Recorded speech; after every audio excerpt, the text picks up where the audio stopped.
Students, तो हमारा जो माइनिंग ऑफिसर वाला क्वेश्चन पेपर हम लोग सेटल कर रहे थे उसका नेक्स्ट पेज देखते हैं हम लोग। सो क्वेश्चन नंबर 98 है chalk hill of Salem district of Tamil Nadu host deposits of. So chalk hill में किसके डिपॉजिट्स मिलते हैं हमको? मैग्नेसाइट के डिपॉजिट्स मिलते हैं। मैग्नेसाइट होता क्या है? MgCO3। CO3 चाक में क्या है? क्रिप्टोक्रिस्टलाइन मिलता है एंड रिफ्रैक्टरी ग्रेड मैग्नेसाइट मिलता है।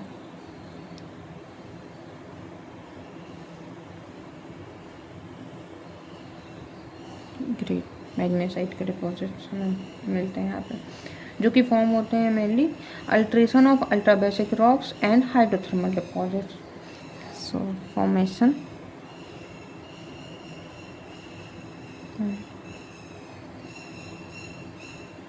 alteration of ultra basic rock and hydrothermal replacement।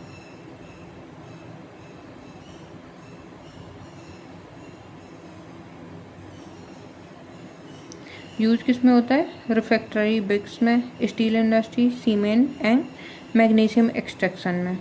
Okay, other option जैसे एस्बेस्टस किससे एसोसिएटेड होता है? सरपेंटेनाइट जो अल्ट्रामेफिक्स हैं उनसे एसोसिएटेड होता है। Kyanite high grade and metamorphic mineral है। मैग्नेसाइट करेक्ट ऑप्शन हो गया। डोलोमाइट क्या होता है? जो डोलोमाइट है वो CaMgCO3 का वोल्टाइज होता है। Okay, so next option iron deposits of Bailadila are formed by which process. So Bailadila के जो आयरन और हैं वो किस प्रोसेस से फॉर्म हुए हैं? वो फॉर्म हुए हैं सेडिमेंट्री प्रोसेस के थ्रू। इनकी लोकेशन कहाँ है? जो बेलेडिला रेंज है उस पर। और ये कैसे डिपॉजिट्स हैं? हाई ग्रेड हेमेटाइट और डिपॉजिट है। और ये बिलोंग किसको करते हैं? जो BIF है, बैंडेड आयरन फॉर्मेशन है, केमिकल सेडिमेंट्री डिपॉजिट्स है of the Precambrian age. Precambrian age उनको बिलोंग करते हैं। ओके, सो BIF क्या है? सेडिमेंट्री के हैं। मैग्नेटिक सेग्रीगेशन मैग्नेटिक से बनते हैं, जैसे लेटरेटिक आयरन और रेसिडुअल से बनते हैं। एंड हाइड्रोथर्मल और हैं वो कैसे होते हैं? वीन डिपॉजिट होते हैं। ये कुछ वेरियस टाइप्स के जो एग्जाम है वो ऑप्शन हैं उनके लिए हो गया। या मैग्नेटिक फर्स्ट में दिया है। मैग्नेटिक क्या है? लेयर्ड मैफिक इंट्रूजन के लिए है। हाइड्रोथर्मल में प्राइमरी ओरिजिन होता है, सेकेंडरी होता है। सुपरजीन इनरिचमेंट ये अपग्रेड करता है और उसको लोकली, बट ओरिजिनल या फॉर्मेशन नहीं करता है। ओके, फिर ये रहा वो क्वेश्चन जो हम बोल रहे थे जमालकोत्रा से आया हुआ था। So Jhamarkotra of Udaipur Rajasthan is famous for which mineral deposit. So Jhamarkotra किसके लिए फेमस है हमारा? अभी हम लोगों ने देखा रॉक फॉस्फेट के लिए। ये लार्जेस्ट रॉक फॉस्फेट डिपॉजिट है in India, largest in India. ये किसमें कम आता है? एपेटाइट ग्रुप ऑफ मिनरल्स जो होते हैं उसमें आता है। इम्पॉर्टेंट किस में है? क्या क्या यूज होते हैं इसके? सो fertiliser industry,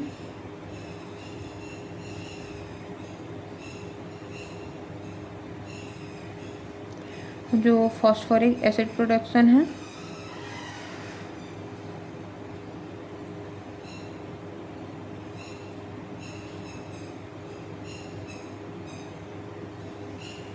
and agriculture,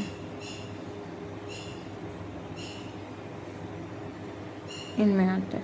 okay, जो जियोलॉजिकल सेटिंग है उनमें कैसे में जो प्री कैम्ब्रियन रॉक्स है या फिर जो स्टोमेटोलिटिक फॉस्फोटिक हॉराइजन्स है उनमें ये मिलता है हमको। बैराइट के मेजर डिपॉजिट का है? आंध्र प्रदेश के मंगमपेट में मिलते हैं।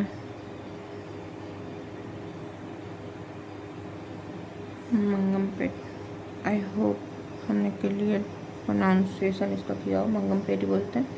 ग्रेफाइट के डिपॉजिट है, एक मेटामॉर्फिक टेरेन में मिलते हैं। टाक डिपॉजिट ये भी राजस्थान में मिलते हैं। जमालकोत्रा में स्पेशली मिलते हैं रॉक फॉस्फेट के, पर अदर मिलते हैं राजस्थान में इसके भी। ओके,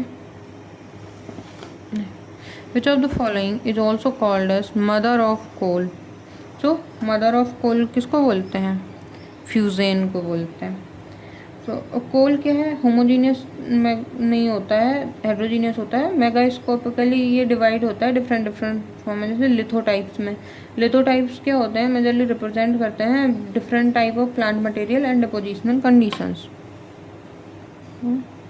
लिथोटाइप्स ये क्या होते हैं, different plant represent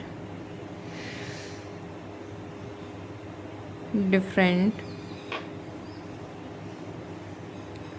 plant materials and depositional condition। अब ये अलग अलग टाइप के लिथोटाइप्स होते हैं। जैसे विट्रेन, विट्रेन क्या है, ब्राइट कलर का होगा एंड ये वुडी मटेरियल है।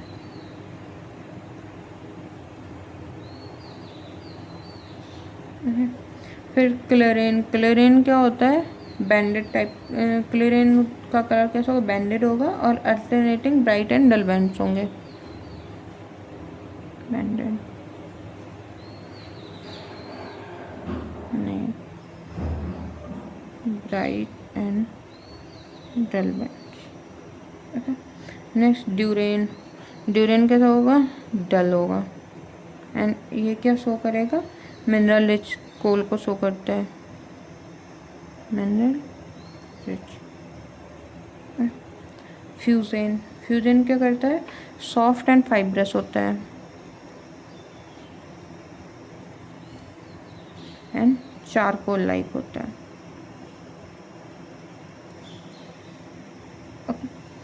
सो ये हो गया। सो मदर ऑफ कोल फ्यूजन होता है, जो कि ब्लैक पाउडरी फॉर्म में होता है, फाइब्रस होता है, लाइट वेट होता है, सिमिलर टू चारकोल होता है। ये फॉर्म होता है due to oxidation, forest fire या फिर जो partial Charing of plant material है।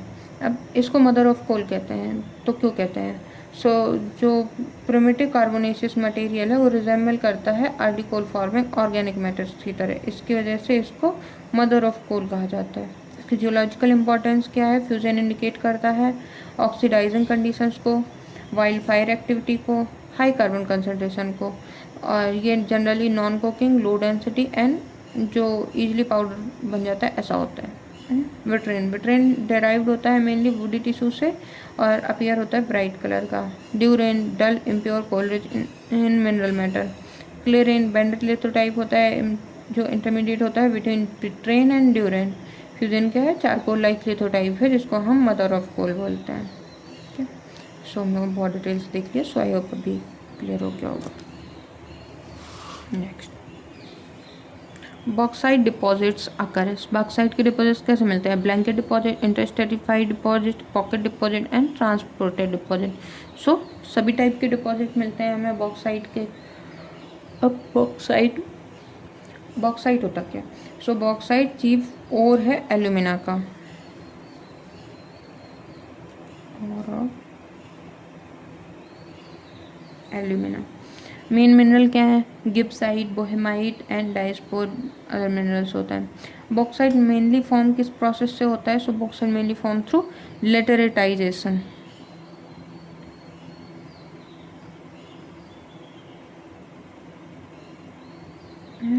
जो कि इन्वॉल्व करता है intense chemical weathering, intense chemical weathering, leaching of silica and enrichment of aluminium hydroxide.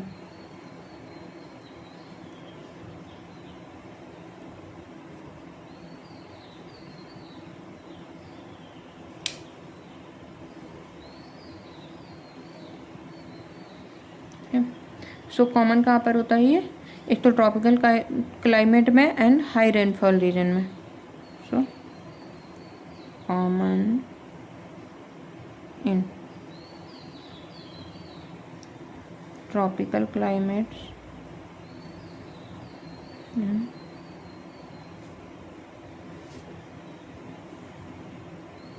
High rainfall regions. अब ऑप्शन देखते हैं। So blanket deposit, blanket deposit क्या होता है? Wide space surface capping over plateau, जैसे अमरकंटक प्लेट्यू है ईस्टर्न घाट से, यहाँ पे मिलता है। Interstratified deposit, so bauxite sedimentary layers में भी मिलता है, जैसे स्ट्रेटिफॉर्म डिपॉजिट मिलते हैं। Pocket localised cavity filling deposit है, जैसे कास्ट आयरन या लाइमस्टोन रीजन में मिलेगा। ट्रांसपोर्टेड डिपॉजिट, तो रिवर्क एंड डी डिपॉजिटेड बॉक्साइड भी मिलता है, जो कि मेनली ट्रांसपोर्ट हो सकता है हमारा वाटर की वजह से, ग्रेविटी इरोजन की वजह से। सो सारे के सारे हमारे करेक्ट हो जाएंगे। बॉक्साइड शो करता है हाईली वेरिएबल जियोलॉजिकल अकरेंस, क्योंकि ये रेसिडुअली फॉर्म होता है, रिवर्क होता है, फिल होता है कैविटी में, एंड स्ट्रेटिग्राफिकली भी अकर हो जाता है बेडिंग्स के फॉर्म में। ओके, इन जो इम्पोर्टेंट है वो बॉक्साइड के एरिया तो वो क्या है? ओडिशा का कोरापुट या कालाहांडी होता है, वहाँ पे भी मिलता है। झारखंड में लोहारदगा है। छत्तीसगढ़ में मैनीपत में मिलता है। महाराष्ट्र के कोल्हापुर में मिलता है। तो चाहो तो ये लिख सकते हैं हम लोग इसके मेजर कहाँ कहाँ है। सो उड़ीसा कोरापुट में मिलेगा, एंड जो कालाहांडी वहाँ पे मिलेगा। उसके अलावा Jharkhand,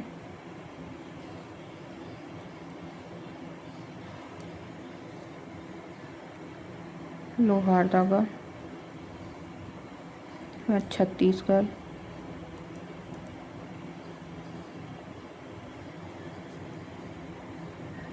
Mainpat, Maharashtra,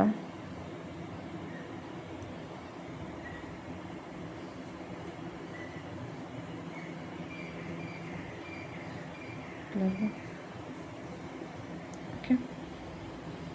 next, under which section of Mines and Minerals Development and Regulation Act 1957 National Mineral Exploration Trust was established? So जो NMET है वो किस सेक्शन के थ्रू हमारा आया था? तो वो आया था सेक्शन 9C की वजह से। अब जो NMET है ये क्या होता है? इस्टेब्लिश किसने किया? गवर्नमेंट ऑफ इंडिया ने किया, अंडर MMDR अमेंडमेंट एक्ट 2015 में किया था, उसमें भी आया था ये। और जो इसका अर्ली रेगुलेशन थे इससे रिलेटेड वो एक्ट में आए थे 1957 में। ओके, ये फंड करता है मेनली जियोलॉजिकल सर्वे को, जियोफिजिकल स्टडीज़ को, एंड मिनरल एक्सप्लोरेशन प्रोजेक्ट को। ओके, 9A जो था इसका, 9A किसमें था? डेड रेंट को लेके था।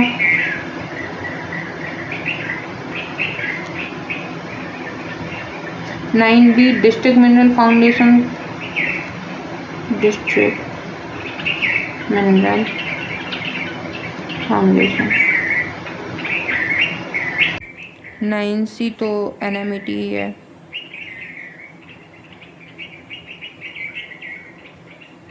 एंड 15 क्या है? State rules making powers.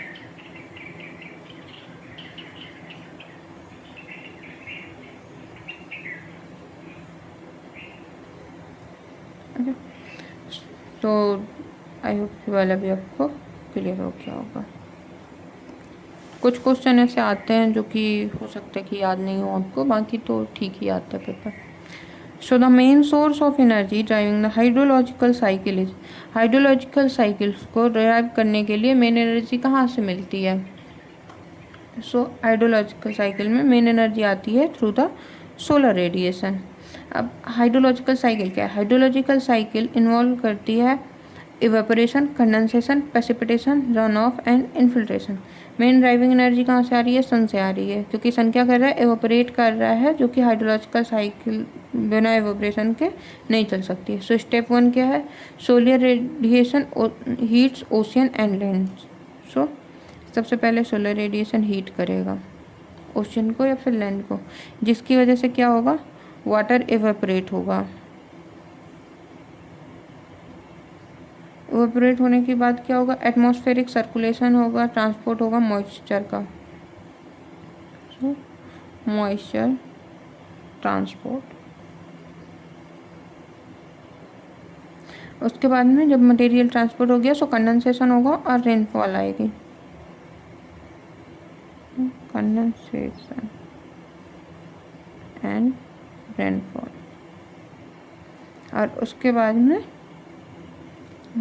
जो वाटर आएगा वो सरफेस पे आएगा, कुछ वाटर इन्फिल्ट्रेट कर जाएगा एंड कुछ रन ऑफ करेगा। जो रन ऑफ करके गया वो फिर से कहीं ना कहीं से ओशन पे गया, उसमें फिर से हीट हुई, फिर से वो होता है। इस तरीके से एक साइकिल चलती रहती है। तो इसमें मेन एनर्जी कहाँ से आई? जो प्राइमरी ड्राइवर था इसका, सो सोलर एनर्जी थी। ओके। ओशन सर्कुलेशन, ये डिस्ट्रीब्यूट करते हैं हीट को but does not initiate the cycle. Geothermal, minor contribution. Wind energy help in moisture transport but solar energy generate the winds. So solar radiation हो गई primary. Approximately जो hydrological budget है उसमें क्या होता है, 86 पर जो ग्लोबल इवोपरेशन है वो mostly 86% from the ocean and 40% from the 14% from the land से होता है। ओके। और जो सोलर हीटिंग है उसकी वजह से इंटायरली हमारा डराइव होता है। ओके। सो नेक्स्ट क्वेश्चन भी रिलेटेड ही है हाइड्रोलॉजिकल साइकिल से ही। So the total amount of water on the earth. So total amount of water जो अर्थ पे है वो क्या होता है, हमेशा कांस्टेंट रहता है। कहाँ से है? जो ग्लोबल वाटर बजट है या principle of conservation of matter. तो ये किसको फॉलो करता है? Principle of conservation of motion. ठीक है। सो जो टोटल क्वांटिटी है वाटर की ऑन अर्थ वो हमेशा जियोलॉजिकल टाइम स्केल में क्या रही है, कांस्टेंट रहती है। इवेपोरेशन वगैरह, मेल्टिंग वगैरह होता है पर वो वापस आ जाता है। अभी हम लोगों ने हाइड्रोलॉजिकल साइकिल में ही देखा।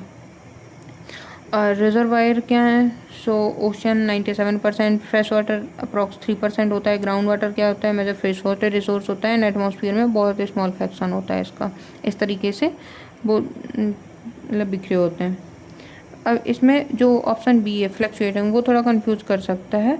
तो ग्राउंड वाटर जो होता है वो फ्लक्चुएट कर सकता है, आइस वॉल्यूम चेंज हो सकता है, सी लेवल वेरी हो सकता है, बट ग्लोबली जो वाटर मास है वो नियरली कांस्टेंट होता है। Okay. So option 1 global hydration balance conserve total water, that's why constant. So ये सही हो जाएगा। फ्लक्चुएशन ग्लोबल कंटेंट में इनकरेक्ट है। और इंक्रीजिंग डे बाय डे ये तो हो ही नहीं सकता है। और डिक्रीजिंग ये भी नहीं होता है। ओके। सो नेक्स्ट देखते हैं। The effective porosity is important for. जो इफेक्टिव पोरोसिटी होती है वो किसके लिए इम्पॉर्टेंट होती है? फ्लड फ्लो थ्रू पोर्स के लिए। अब पोरोसिटी क्या होती है? पोरोसिटी होता है percentage of void space present in rocks और सॉइल। सो इसका फॉर्मूला क्या होता है? Porosity equal to volume of जो वॉइड्स हैं upon total volume into 100। Porosity equal to volume of void upon total volume into 100। Types of porosity, एक होती है टोटल पोरोसिटी जिसमें ऑल पोर स्पेस आ गए, एक होगी इफेक्टिव पोरोसिटी जिसमें ओनली इंटरकनेक्टेड पोर्स आते हैं, एक होती सेकेंडरी पोरोसिटी जो कि डेवलप होती है after the rock formation. So effective porosity का मतलब क्या है कि ओनली इंटरकनेक्टेड पोर्स के बारे में हम बात कर रहे हैं। ओनली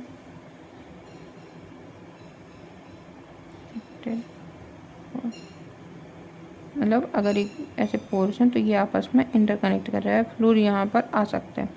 और एक हो सकता है कि मान लो इस तरीके से, तो यहाँ पोर स्पेस तो है पर इंटरकनेक्टेड नहीं होगा, तो उसमें फ्लड फ्लो नहीं हो सकते। ओके।